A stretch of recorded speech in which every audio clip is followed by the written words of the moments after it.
Contação de história. Flicts, do Ziraldo com Ana Clara. Apresentação realizada em 23 de junho, no 12º FLI Araxá. O evento acontece em um palco elevado que possui uma cadeira ao lado de uma mesinha que carrega uma garrafa de água e uma caixa branca. O fundo é composto pelas cores tema do 12º FLI Araxá, azul e vermelho e verde, e um telão na parte esquerda que passa ao vivo a apresentação que está sendo filmada. Ana Clara se encontra em pé na primeira plataforma menos elevada do palco. Ela é uma mulher branca de cabelos lisos, cujo comprimento vai até as orelhas. Ela traja blusa azul estampada, saia de tule bufante azul claro e meia calça vermelha. Usa um adorno em forma de disco tombado na cabeça. Usa óculos de aro retangular. Ao longo da apresentação, ela lê de pé e de vez em quando se movimentando o livro Flicts de Ziraldo para a plateia, que às vezes é filmada e está cheia de crianças. Em momentos distintos, ela vai até a caixa branca que se encontra em cima da mesinha e tira de lá longas fitas coloridas que ela deixa cair ao longo do palco. Após a leitura, inúmeras crianças se juntam a ela no pé do palco. No canto inferior direito do vídeo em questão, estão do início ao fim as intérpretes de Libra, ora sendo uma mulher branca de cabelos presos e blusa preta, ora sendo uma mulher branca de cabelos claros, lisa e blazer preto. Elas traduzem simultaneamente tudo o que está sendo falado. No canto superior direito do vídeo em questão, lê-se 12º FLI Araxá. Pelo Tom, pelo Sérgio Abranches, são presentes para que a gente repense a nossa humanidade. Na década de 60, quando estávamos na ditadura, no final da década de 60, Drummond escreveu que se não há festa no momento, há festival. E entre faixas, flâmulas, flamengos e outros que tais, o povo escolhe soberanamente seus ritmos ao tempo e ao vento. Ele falava dos festivais da canção, que eram espaços para a cultura, para a diversidade, para que a gente tivesse algum alento. Eu acho que os festivais de literatura cumprem, nestes tempos, um acordar do nosso sonho civilizatório para que a gente se mantenha vigilante e atento aos direitos de todos. Todos têm direito a um livro, a ser alfabetizados, a ser educados com o que o melhor que o ser humano pode para se organizar, consigo mesmo e com o outro, que é o papel da literatura. A literatura, e eu vou falar de literatura desde sempre, não apenas desde que nós temos livros da forma que conhecemos, mas são os livros que, na palavra de Antônio Cândido, realizam essa possibilidade da gente se organizar, viver com a gente mesmo, viver com o outro, e não se deixar mutilar espiritualmente como ser humano e como povo. Este acordar para o que aconteceu, o que não poderia ter acontecido, o que precisa de ser resgatado e superado historicamente em cada povo, em cada nação, em cada história, é feito basicamente pela literatura.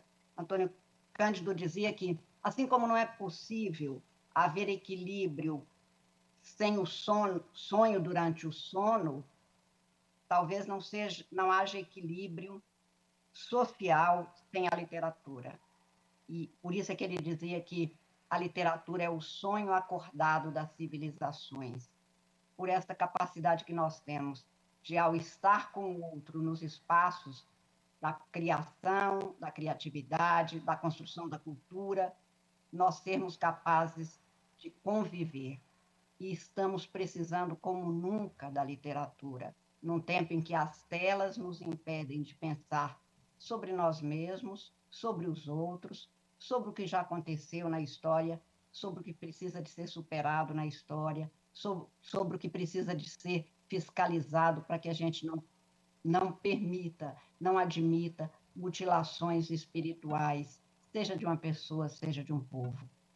Nestes tempos, portanto, nós precisamos muito de festivais, Afonso, como os que você promove, para substituir ou para ter um novo passo, além daquele que o Brasil já teve que viver no tempo dos festivais, que a ditadura acabou também impedindo que continuasse. Estamos vivendo graças a Deus e graças às lutas pelos direitos que conquistamos, numa democracia que ainda tem muito a fazer, um longo caminho a percorrer, com todas as crueldades que a gente ainda vê, com todas as iniquidades e as injustiças que se tem no Brasil. A arte é a salvação da humanidade para mim. A literatura é o instrumento mais apropriado que eu conheço para que a gente tenha essa organização, essa reorganização pessoal, política e social. A literatura cumpre esse duplo papel de fazer com que a gente se organize, tente se entender, tente entender cada um com o outro, e nestes tempos de telas que apagam a nossa capacidade de raciocínio pela multiplicidade, pelo volume de dados que nos chegam, pela verossimilhança da mentira que já não permite que o ser humano distinga o que é o fato do que é a criação. Nestes tempos, portanto, festivais como esse são essenciais. Eu vi agora, assistindo, no painel anterior, a Djamila e a Bruna, no final, dizer que, na construção da sua obra literária, ela expõe as dores. Eu diria que todas as obras literárias de toda a história da humanidade expõem todas as dores e também todas as alegrias do ser humano, mas principalmente cumpre papel pelo que expõe dessas dores. Só que eu não acho que isso seja de uma pessoa.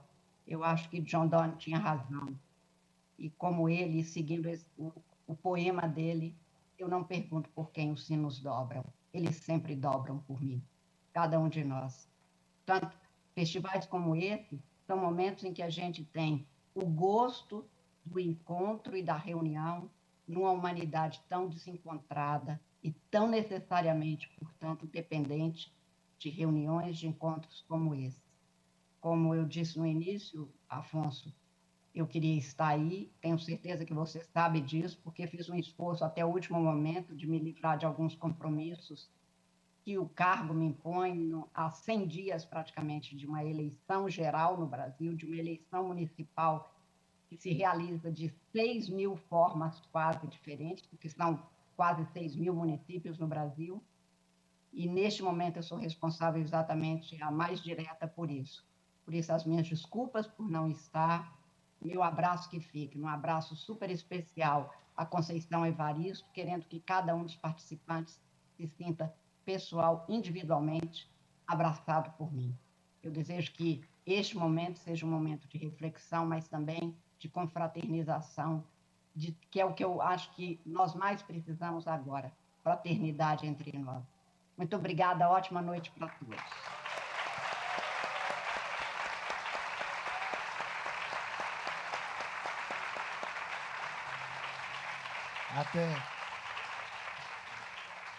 Até Paracatu. Até Paracatu.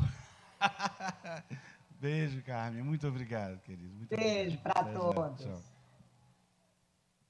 Bem, gostaram da surpresa? Foi boa, né? Bem, vamos direto dar início.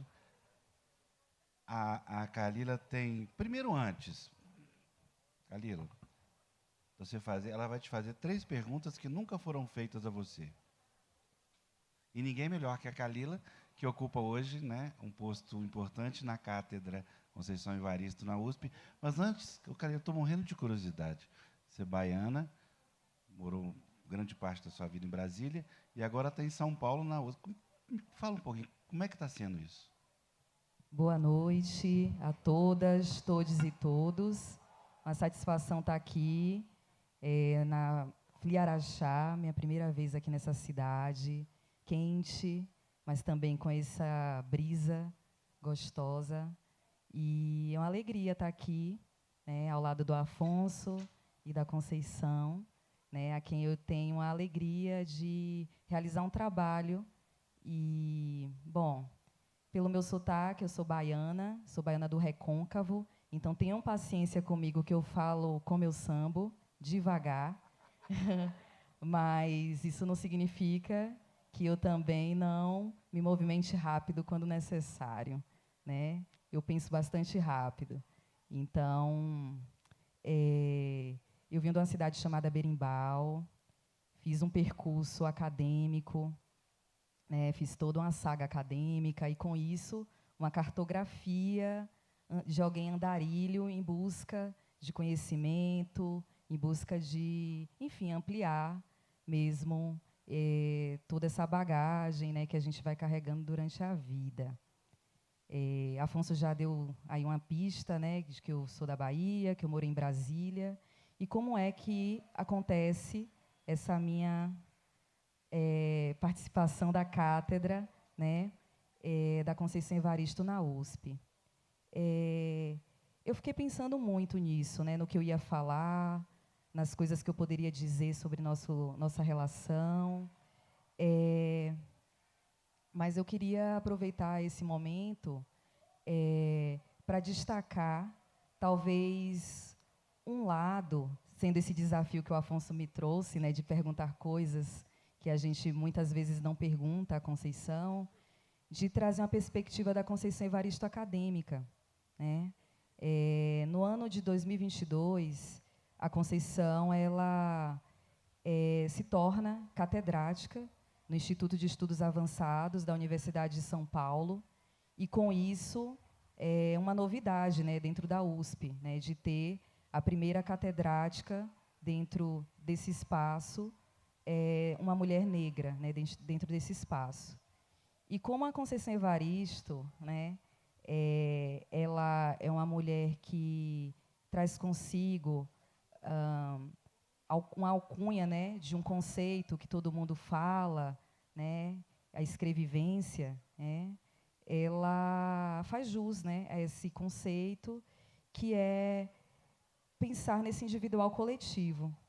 Então, teoricamente, a Conceição deveria fazer um grupo de estudos, um grupo de pesquisa que teria, talvez, somente um pesquisador junto com ela, e ela resolve ampliar, né, esse grupo, né? Então, a gente se torna um grupo que era para ser de uma, no máximo 2 pessoas, e um grupo de 13 pessoas.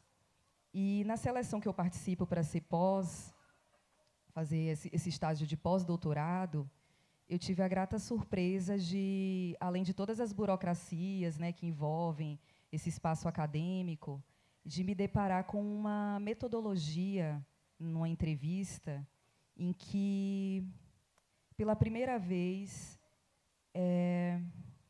eu me senti vista, né, nesse espaço.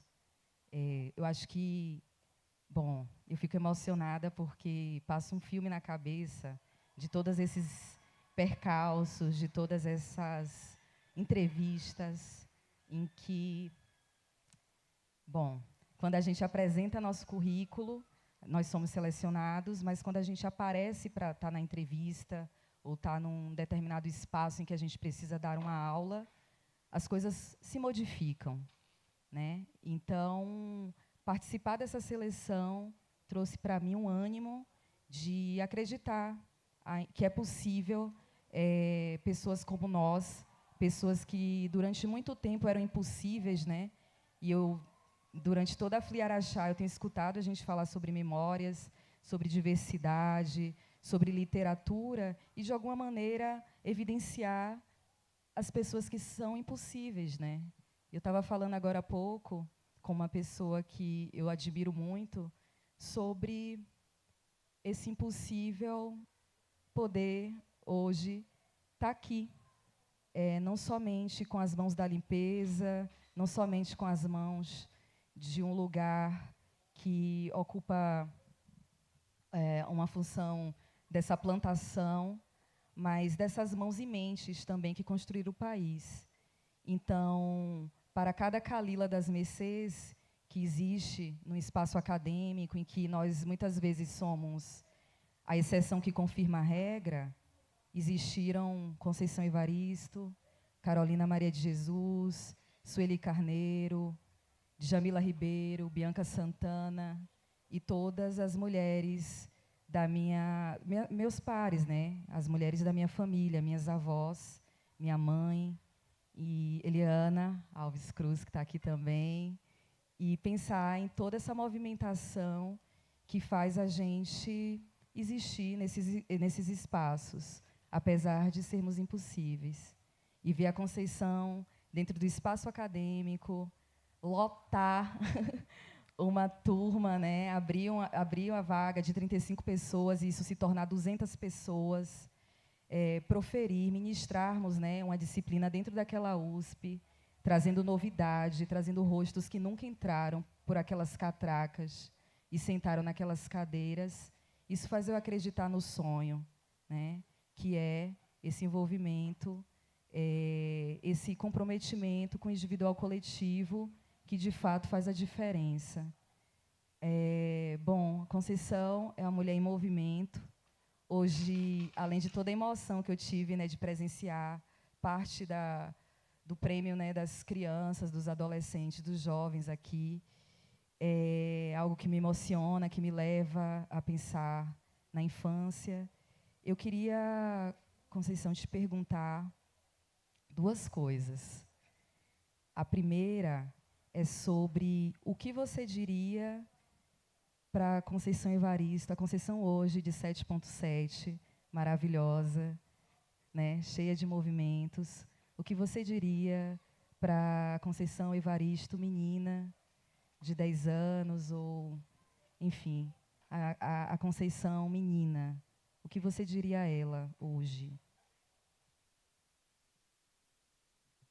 Boa noite a todas, a todos e a todos. Lógico que eu estou tomada por uma emoção muito grande, porque Kalila, ela representa muito do que a gente tem dito, né? Que o futuro é ancestral, né? Nossos ancestrais sonharam para a gente. E Kalila, né, ela representa justamente isso, né? O resultado de uma luta, Luana, né? O resultado de uma luta nossa, né? Eu me lembro que, às vezes, lá no Rio de Janeiro, princípio ainda dos anos 80, 90, em reunião, Lélia, Beatriz, Semog, Paulo, uma série de pessoas, né? Adélia Azevedo, nós perguntávamos muito, dava uma certa angústia, porque íamos para a reunião e a gente via, nós nos encontrávamos. E a gente sempre perguntava, né, mas a gente está falando com as mesmas pessoas. Mas a gente não sabia que a gente estava fabricando um futuro. A gente não tinha noção disso, né? Não tinha noção que, inclusive, a gente estava formando quadros. E quando eu entrevistei Kalila, quando a gente ia formar a equipe lá na USP, eu fiquei muito emocionada por perceber que uma menina, que eu digo menina, eu sempre falo menina, não é infantilizando as pessoas. A minha idade me permite chamar muita gente de meninas, né? Porque têm idade para serem minhas filhas, meus netos.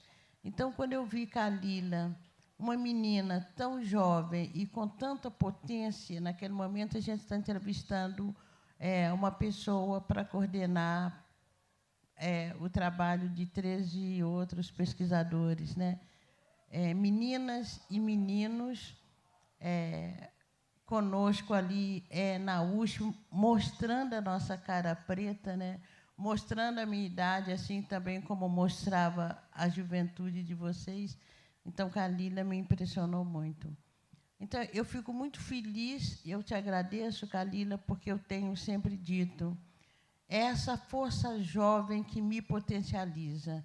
Eu acho que se eu não trabalhasse com pessoas tão jovens, eu poderia, nesse momento, estar mesmo aposentada.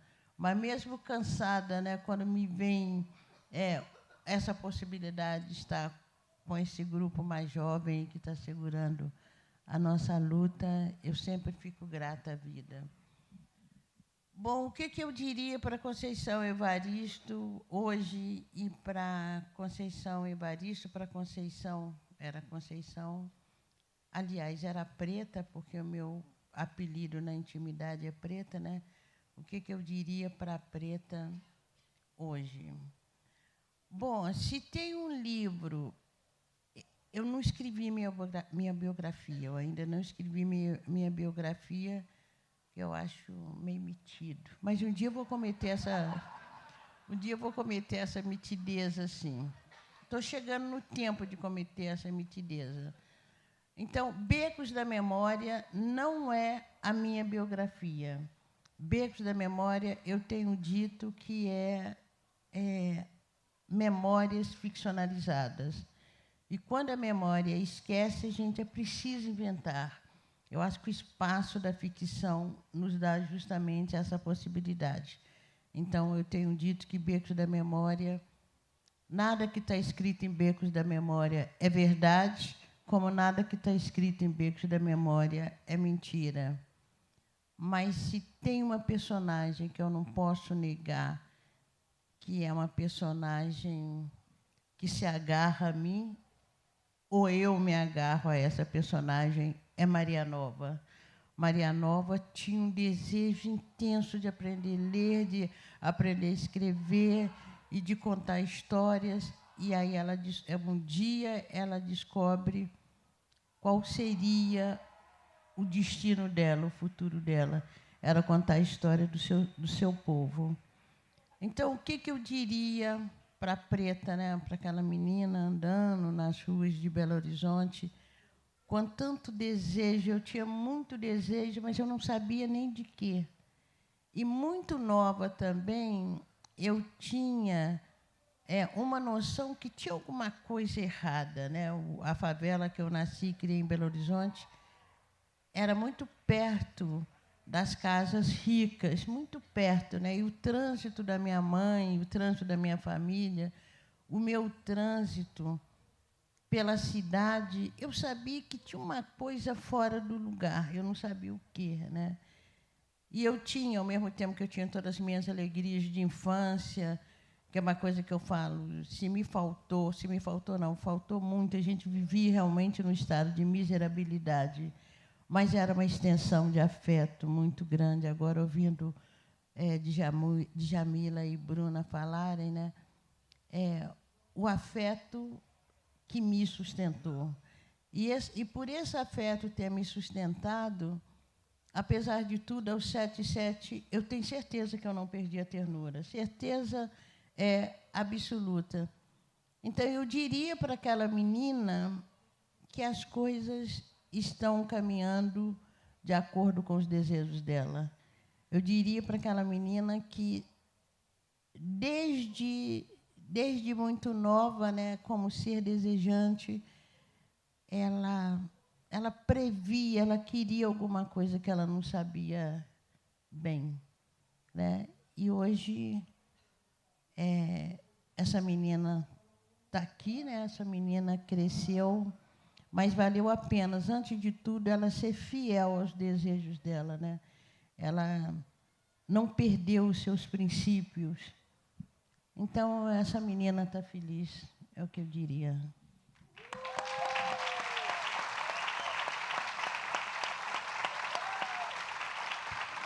Passou?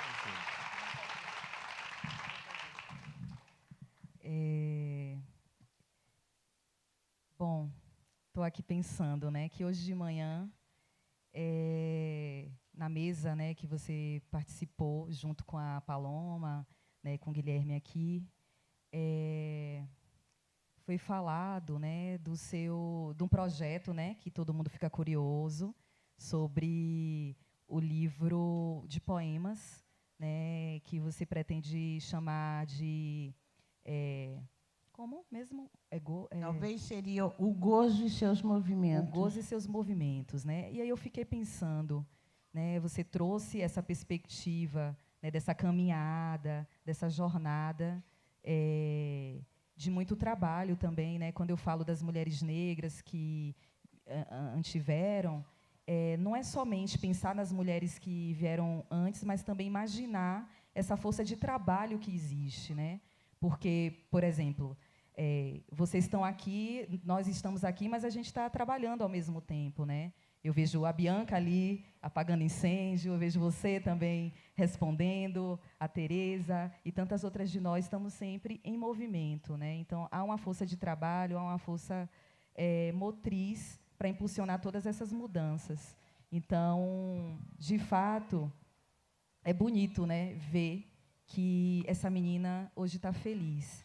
E hoje, você falando sobre esse livro poético, eu fiquei pensando também que muitas vezes não pensam que pessoas negras têm esse direito de radicalizar também seu projeto estético, pensar em outras poesias, né? E quando se fala em gozo, que é muito diferente, e não é somente pensar no erótico, algo que vem de Grécia, né, a partir dessa Gênesis, já que você tem uma pesquisa bastante centrada numa Gênesis afro-brasileira, né, a partir da mulher negra, e pensar nesse gozo, eu queria saber, Conceição, o que hoje, para você, te dá satisfação dentro de um âmbito intelectual, moral, para além do físico, né? Pensando nesses encontros, pensando nessas possibilidades de estar nos festivais literários, pensando no seu trânsito, no seu movimento no mundo,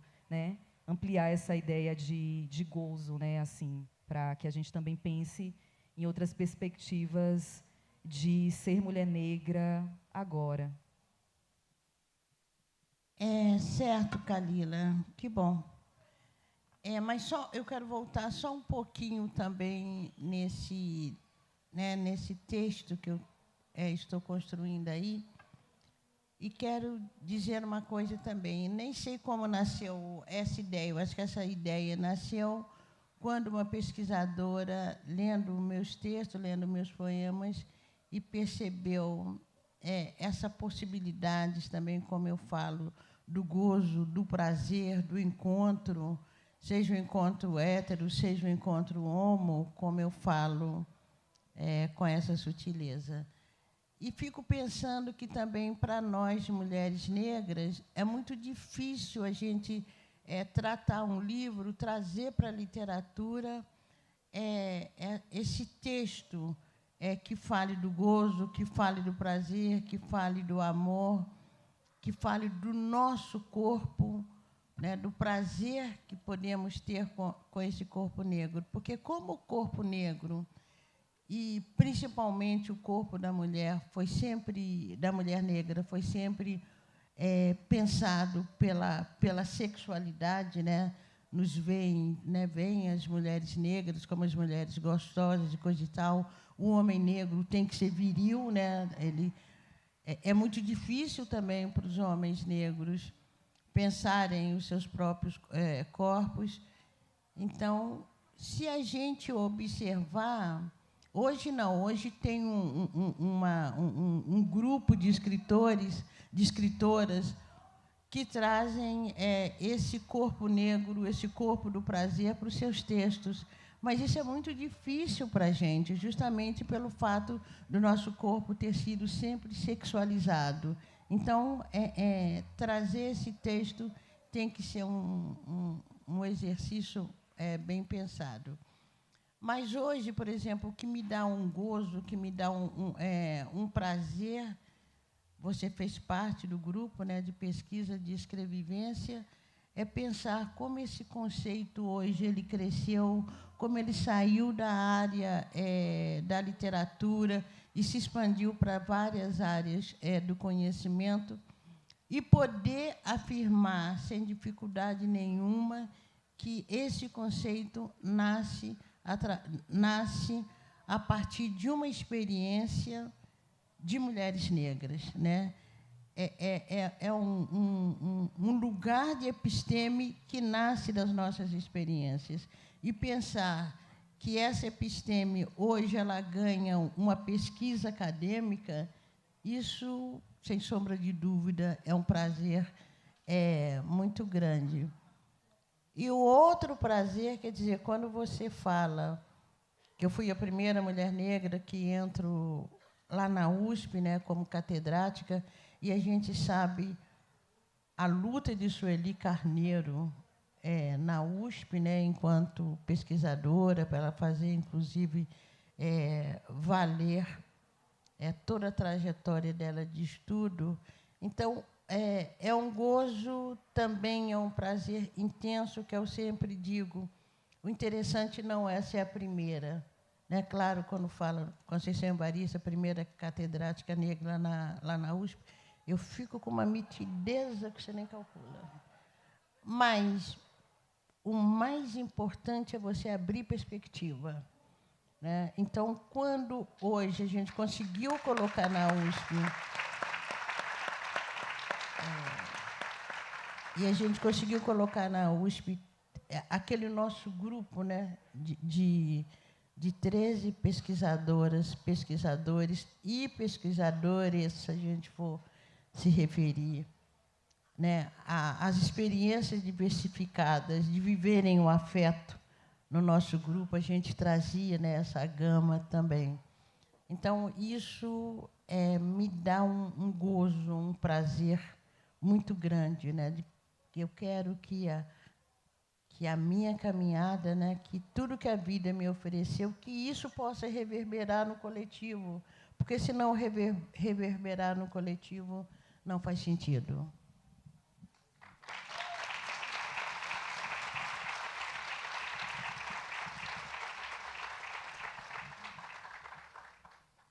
Você sabe que eu te adoro, né?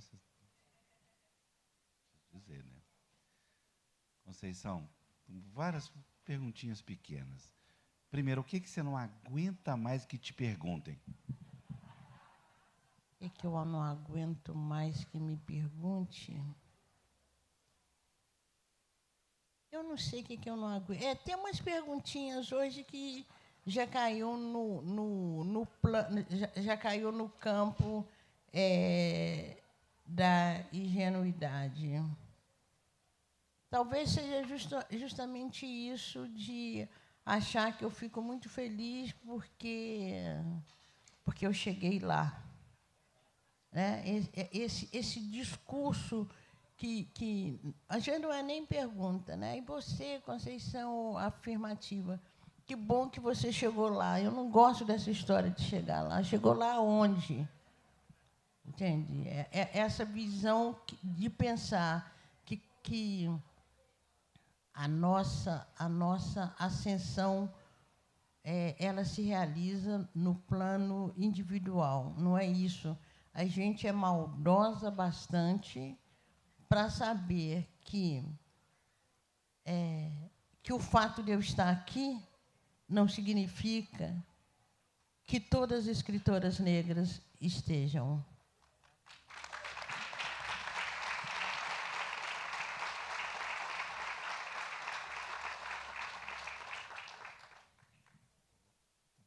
Mais nada? Mais nada? Eu acho que mais nada. Conceição, a biblioteca que você começou a ler, me ocorreu isso aqui agora, está fazendo 70 anos. Fez 70 anos anteontem. Gente, lá na Praça da Liberdade, né? Eu queria que você falasse sobre isso. Tá, eu tenho dito, e eu fico muito feliz, né? Porque eu não tenho nenhuma inibição de contar minha história de pobreza. Descobri uma coisa também que eu não gosto muito mais. Eu não tenho nenhuma inibição de contar minha história de pobreza, até porque quem é pobre não é o culpado da pobreza. Né? Não foi a minha família que criou esse estado de pobreza que a gente viveu. Então, eu não tenho nenhuma dificuldade. Mas me dá uma certa gastura quando começam um texto assim.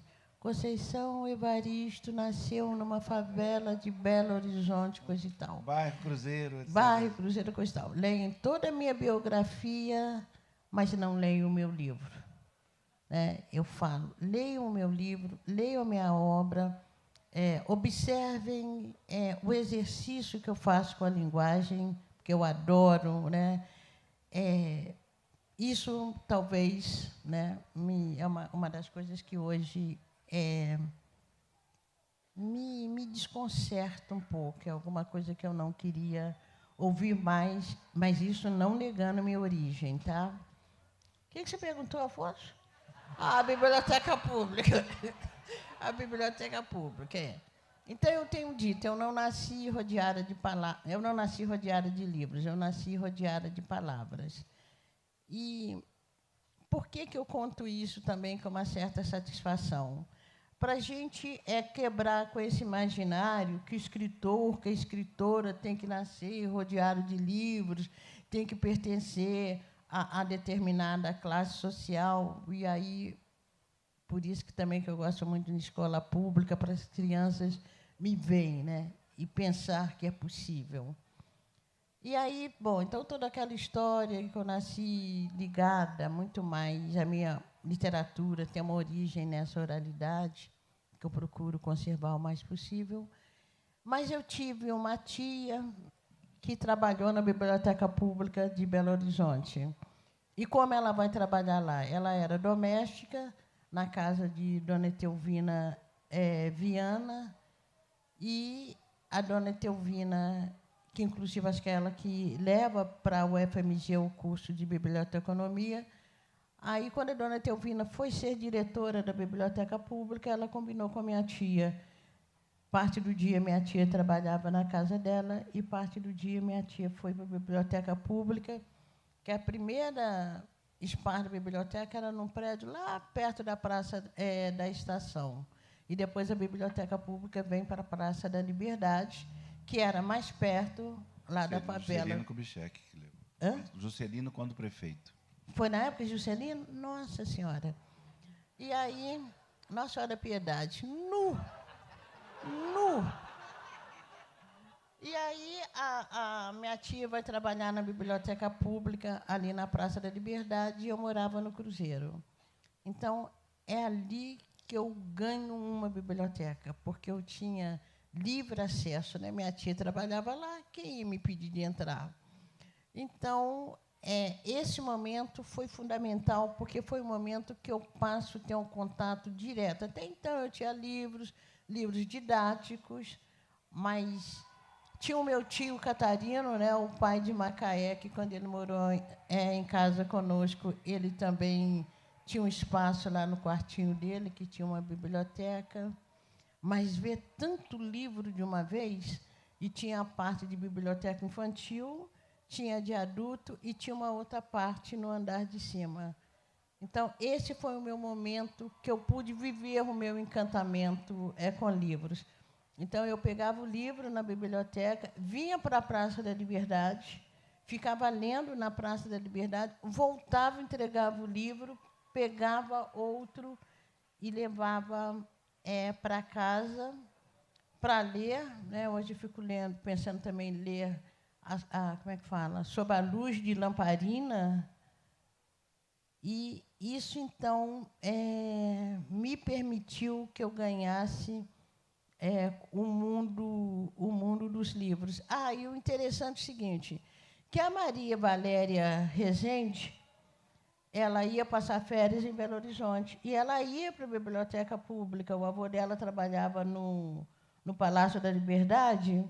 Então, a Maria Valéria, ela ia para a Biblioteca Pública, o avô ia para o Palácio, deixava a Maria Valéria lá, e depois ia buscar. E ela se lembra que, inclusive, ela ficava ao lado de uma senhora que trabalhava na portaria, e que era minha tia.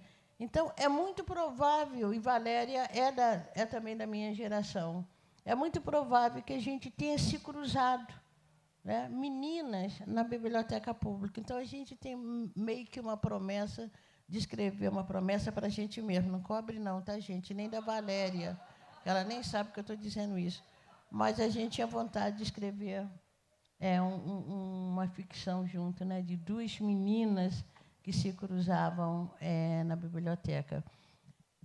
Então, essa biblioteca, né, o fato da minha tia trabalhar lá, que me deu essa possibilidade. Eu conto isso com muito prazer, com muito orgulho, porque eu tive essa possibilidade, né, e isso, sem sombra de dúvida, faz parte, né, de um caminho que me colocou aqui. Maravilhoso. Tem mais alguma pergunta? Enquanto você falava da biblioteca, Conceição, fiquei lembrando de uma vez que você esteve na UNB acho que foi em 2010, foi um pouco antes daquele grande caos. A gente tinha feito uma ocupação, aquelas coisas que a gente faz os movimentos para as coisas acontecerem dentro da universidade. E aí a gente ocupou uma sala que a gente chamou essa sala de Quilombo. E você, com toda a sua generosidade, a gente no meio da ocupação, com a universidade ali toda, né, com alguns a gente fechou tudo e você foi lá no Quilombo proferir uma fala assim, né, bastante forte.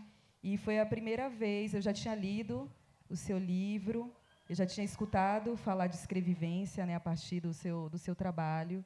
E eu saí daquele dia lá, de dentro daquele quilombo da UNB, quase 10 anos atrás, meu Deus, querendo pensar, né, nessa escrevivência, acreditando nessa escrevivência. E aí eu vou revelar uma coisa que poucas vezes eu falo, né? Aí eu resolvi, até contei para o Marcelino isso esses dias, né? Contei esse segredo.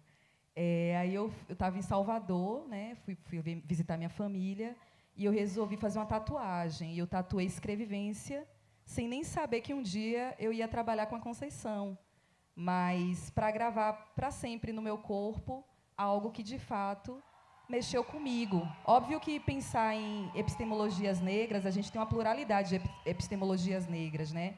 De conceitos e tudo mais. Mas, quando eu escutei escrevivência, eu acreditei na possibilidade de existir, de ter uma literatura em que eu pudesse existir, né? Porque o que a Conceição Evaristo faz?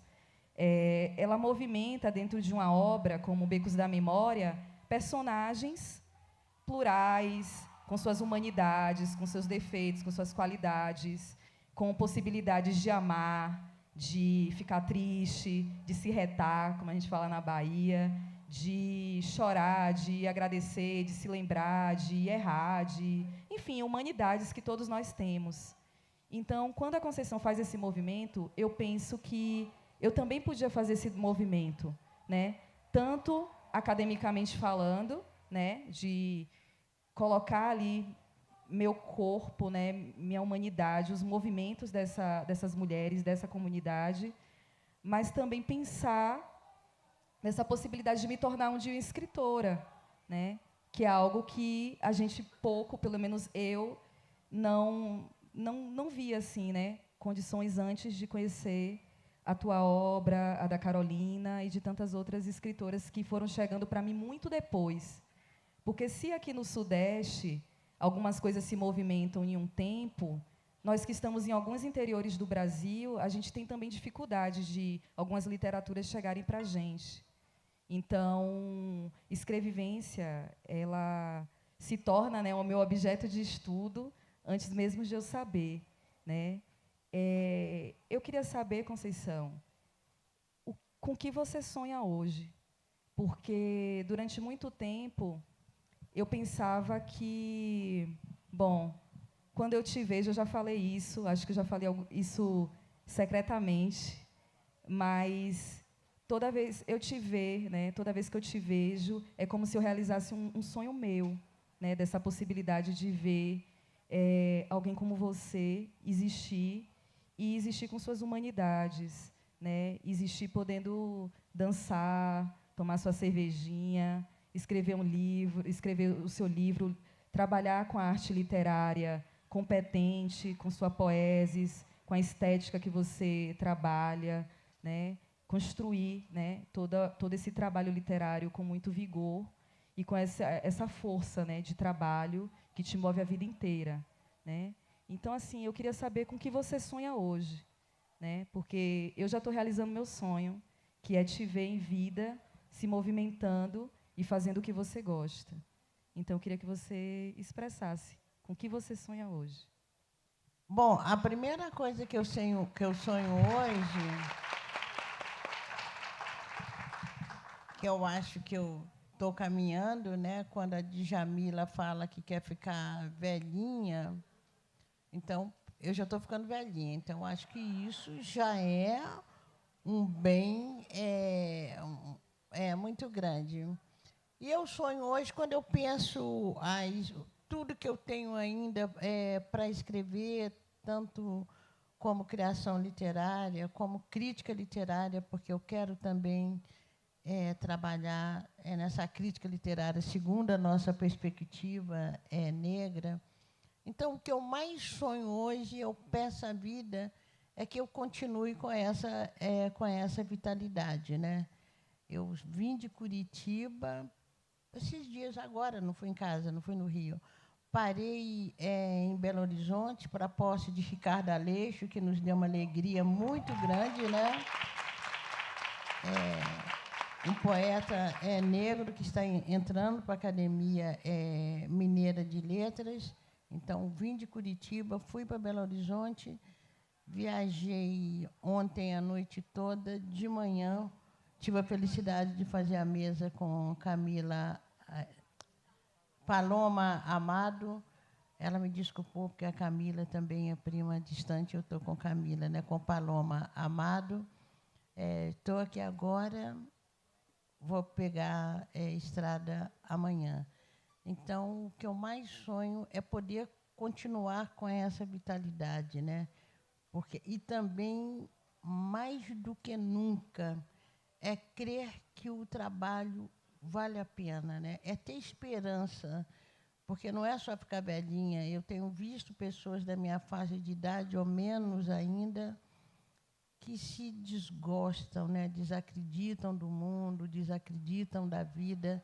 Então, o que eu mais sonho hoje é que a vida me permita crer ainda, crer na força do meu trabalho, poder dialogar com a juventude, porque não tenho nenhuma questão geracional, pelo contrário, jovens estão sempre comigo. Então, o que eu peço hoje, que eu sonho hoje ainda, e em termos práticos, eu ainda vou aprender a dançar, porque eu não sei dançar. Cantar eu acho mais difícil, mas ainda fico sonhando com um dia, eu não sei inglês, mas eu ainda vou fazer um aniversário que eu vou cantar Summertime.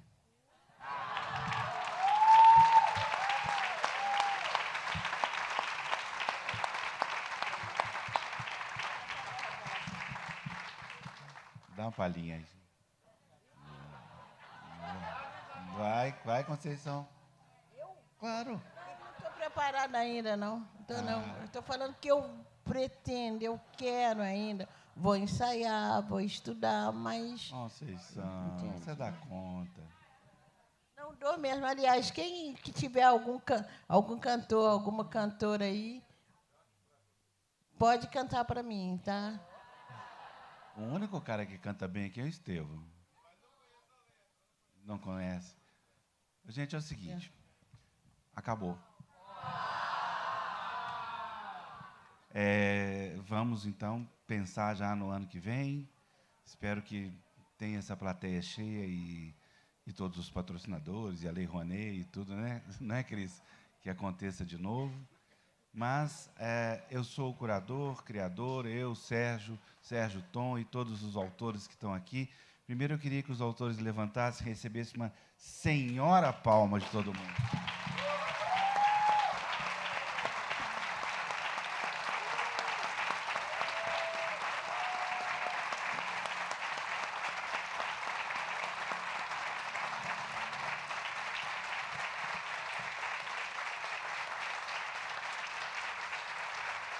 E agora é o seguinte, gente, esse festival não é nosso, esse festival é dos autores. Eu, Sérgio Tom, sempre temos essa mentalidade de respeito aos autores, e é por isso que eu queria convidar a Eliana Alves Cruz para fechar esse festival.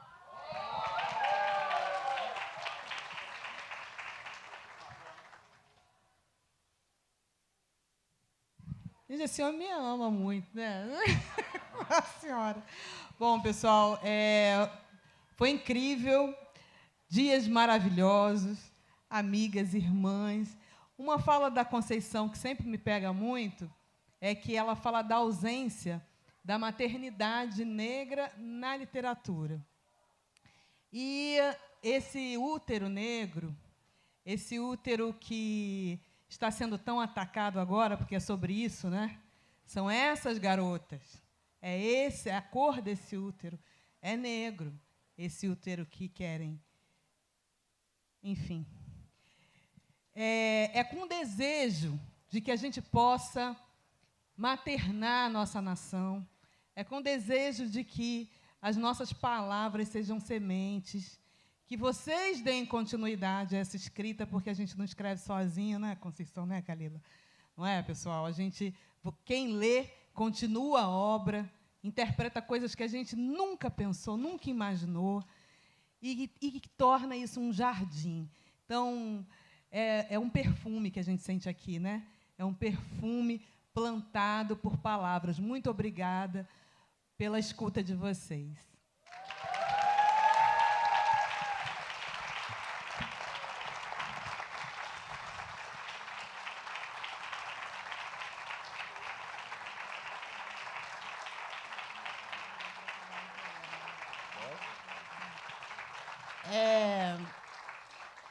Eu queria, Eliane, inclusive eu trabalhei também com o livro de Eliane lá nos nossos cursos na cátedra. E uma coisa que eu queria te pedir, Kalila, se você sabe de cor algum poema, algum texto seu para falar. Ai, meu Deus. Eu vou ler, pode ser? Eu vou ler uma poesinha que tem aqui no conto chamado Planta, que leva o título do meu livro. É assim, ó. Eu na pegada do livro que a Conceição está prometendo, tá? Como o horário já é permitido, eu vou lançar. Se eu não tivesse medo de perder você, eu te beijaria na Brigadeiro e teria gosto, pelo menos, de café e doce de cupuaçu raro de encontrar. Que sorte seria a minha, bem nessa hora, a garoa assistindo e o povo seguindo em suas vidas remotas, cheias de corres e estações vazias de horas. Se eu não tivesse medo de perder você, eu não falava de sanfona e dos perigos de um abraço molhado, nem de araras e cajus e dos meus esconderijos. Em vez do mirante, eu te levava para sentir cheiro de alecrim, em águas quentes para você que é fluida se espalhar. Cuidava dos seus pés compridos e passeava com óleo de coco por todo o seu corpo. Molharia seus poucos cabelos e talvez seus muitos pensamentos.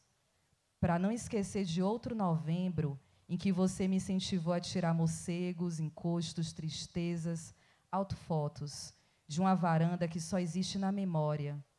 Você lembra da bicicleta, do café da esquina e da câmera velha?